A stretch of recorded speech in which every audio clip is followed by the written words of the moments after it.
you can feel your ikhlas. And you can know from your actions if you are doing it for Allah or not.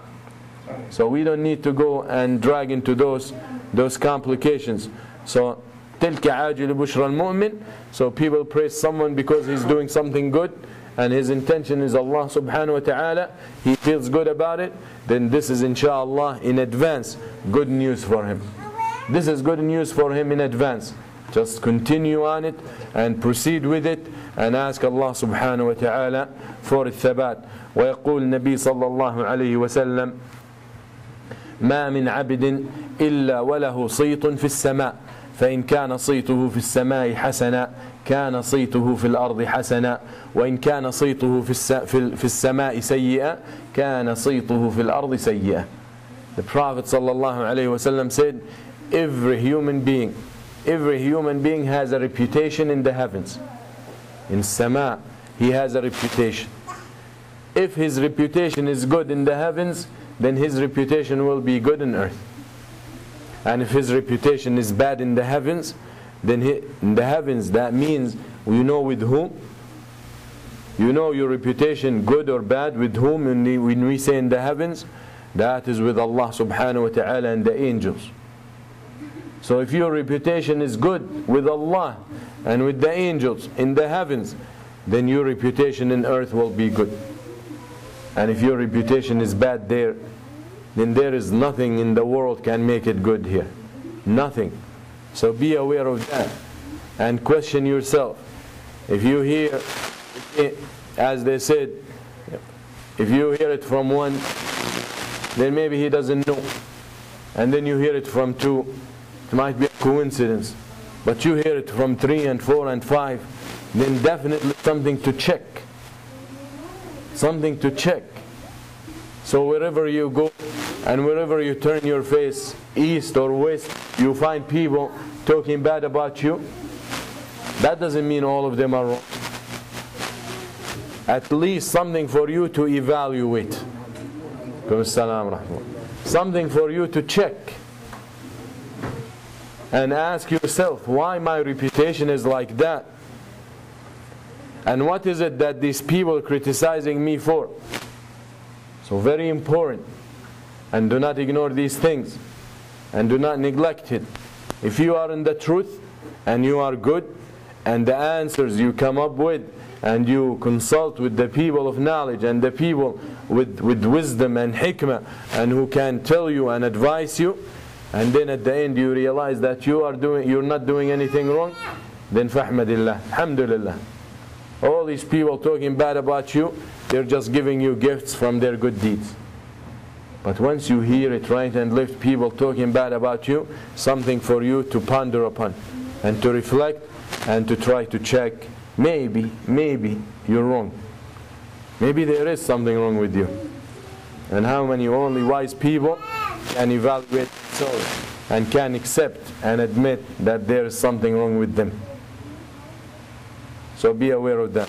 So whoever has good reputation in the heavens will have good reputation in this earth. And also in the other hadith, the Prophet ﷺ said, إِذَا حَبَّ اللَّهُ الْعَبْدَ نَادَى جِبْرِيلٌ فَقَالَ يَا جِبْرِيلُ إِنِّي يُحِبُّ فُلَانٍ فَأَحْبِبْهُ فيحبه جبريل ثم ينادي جبريل في أهل السماء إن الله يحب فلان فأحبوه فيحبوه فيلقي الله سبحانه وتعالى له القبول في الأرض. That Allah subhanahu wa ta'ala, the Prophet ﷺ said, when Allah subhanahu wa ta'ala loves someone, He will call in Jibreel and tell him, oh Jibreel, I love so and so, so love him. Love him. And if Allah loves you, then you're done. If Allah subhanahu wa ta'ala loves you, there is nothing you need to be worried about.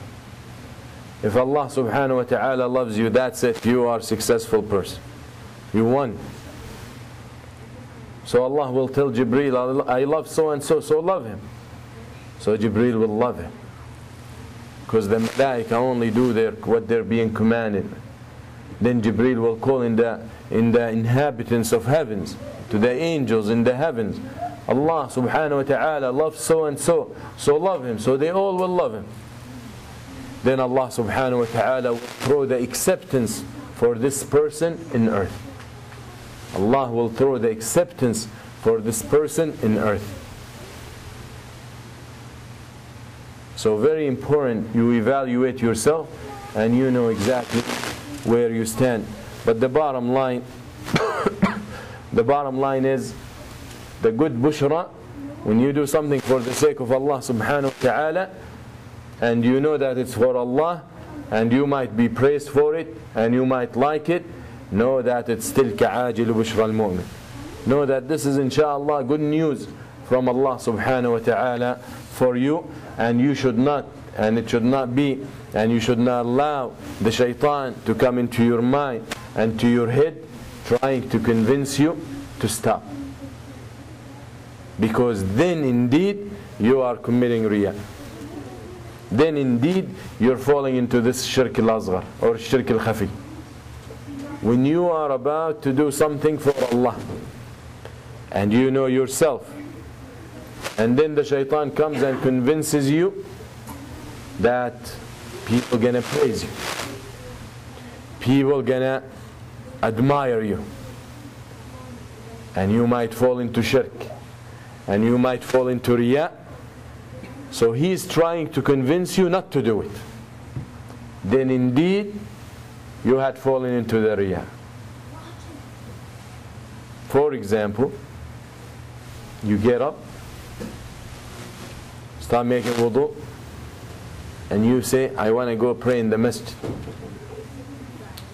So the shaitan comes to you and he says, if you go to the masjid to pray, their brothers gonna see you there. And when you start praying, you know that they're watching you. You might start perfecting your salah and lengthening your sujood and ruku'. You might fall into riyah. So it's better for you to pray at home. This way you protect yourself from riyah. And this way you even get the advantage of praying before everyone else. Because we want to go to the masjid